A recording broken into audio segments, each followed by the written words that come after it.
I made this scaffolding around the front end of the truck and the sides of it so that I can get up higher and be able to reach out across the truck engine and be able to reach things.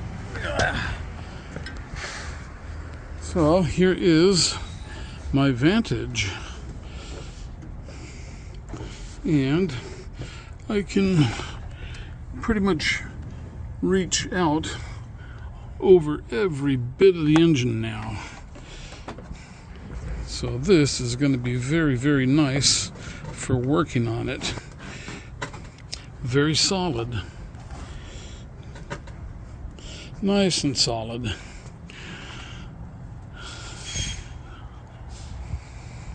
Okay, so what I need to do is start pulling things apart so that I can get down into the valley. And I'm going to make one more check of injector plugs. See, way down in here is the number 8 injector all the way in the back, and I just can't really get my fat hands down in there. There's number 7, I believe it is, over there. This one I can reach, but that one's not a problem. But this gives me much easier ability to reach in there and get things. And it gets me all around the truck.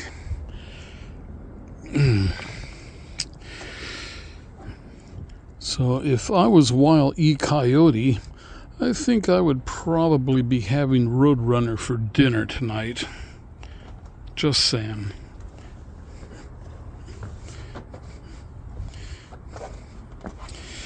I'm going to move it back just another inch, 2 inches, and that'll give me a little more foot room in here. Okay. Let the injector work begin. Let me explain to you how this is made. We've got two 2x12s, 8-foot length. This one's full length, and that one I cut in half. Then we've got 6 square frames, and the bottom is 20 inches, and the 2 verticals are 18 inches. So you combine the 3 inches, they end up being 21 tall, or let's see, 3 inches plus 18, yeah, 21 inches tall, plus another 1.5 inches for the thickness of the 2x12, so they are 22.5 inches tall, and that's a good height. It lets me get up. My hip, that's 32 inches right there from the ground, and from the 2x12 up is 32 inches, so it's at a good height for me to lean over the truck and not feel like I'm too high or too low.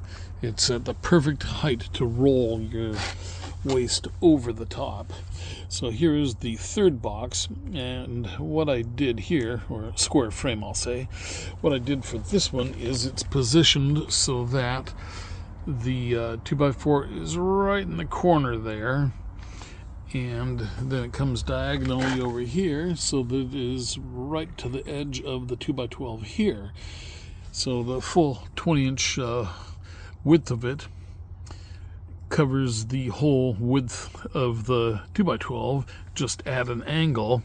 And I did it that way because I wanted some stability this way, and then these 2 frames here give us stability that way. So they all work together. Now the other thing I did too is I have 2 5-inch Timberlock bolts. So that's a timber lock bolt there, 5 inches, and I think they're like 3/8 or 5/16 diameter.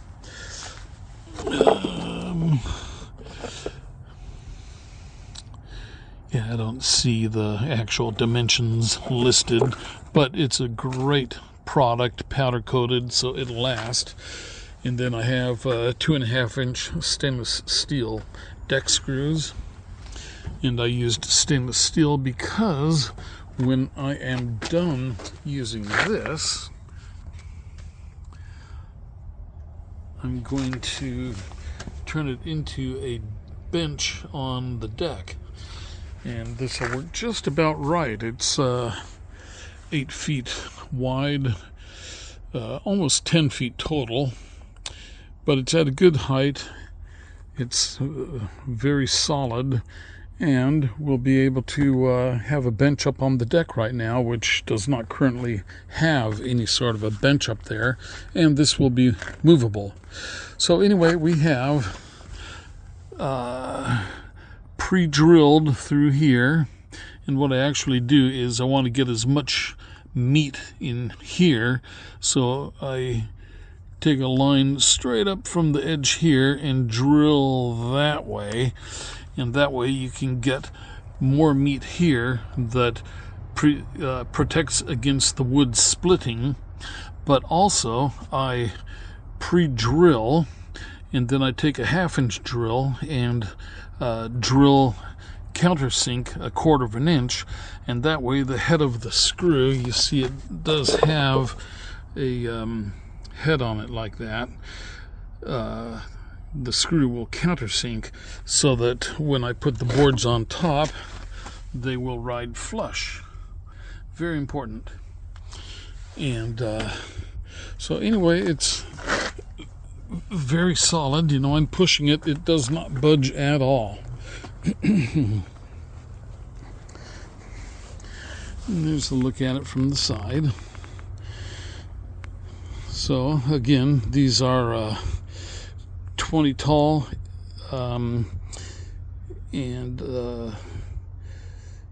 20 wide, and then 21 tall, and they're all cut the same. So we've got a 20-incher on the bottom, 18 on each side, and then a 20-incher on the top again. And as I said, we have the 5-inch ledger lock bolt going from here down like that in all locations. And so we've got a total of 48 of the ledger lock bolts here, and it's a box of 50, and I think it was like $52 for this, and then 8 2x4s, 2 2x12s, and then a box of stainless 2.5-inch. I should have gotten 3-inch. These are actually screws that I have in my old leftover construction supplies, and for the life of me I could not find any 3-inch deck screws, and I've had thousands of them before, hundreds of thousands, maybe not that much. Anyway, so this is it.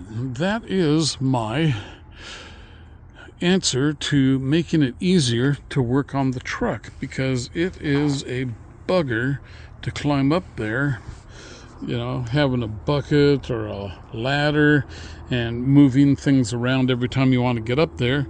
And this way I have a continuous 2x12 walkway all around the truck that lets me get into the truck from any angle that I need to work on it. Now tell me that is not a handy idea.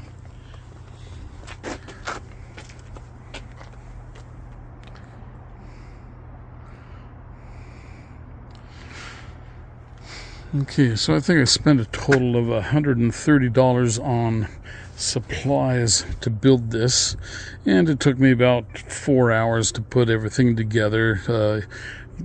Basically all I used was my 10-inch chop saw, and that was it.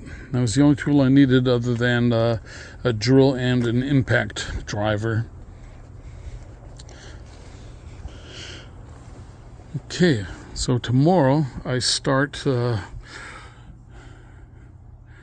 pulling off the stuff on top of the engine, the intercooler pipes and the air cleaner box and the water expansion bottle for the coolant system, and anything else that I need to be able to get the left side valve cover off. And then I will check the number 8 injector and make sure that I'll do a resistance check on it. It's supposed to have 16 ohms in it. I'm not sure yet exactly which wires to check, but that'll be in the next video. This video is just mostly to show you the scaffolding I made to work on the truck, to make it easier to work on the truck. And tomorrow we will start working on the truck. Okay, thanks for watching. Hope you enjoyed it. Hope this will help you do your own projects. And we'll see you on the injector video. All right.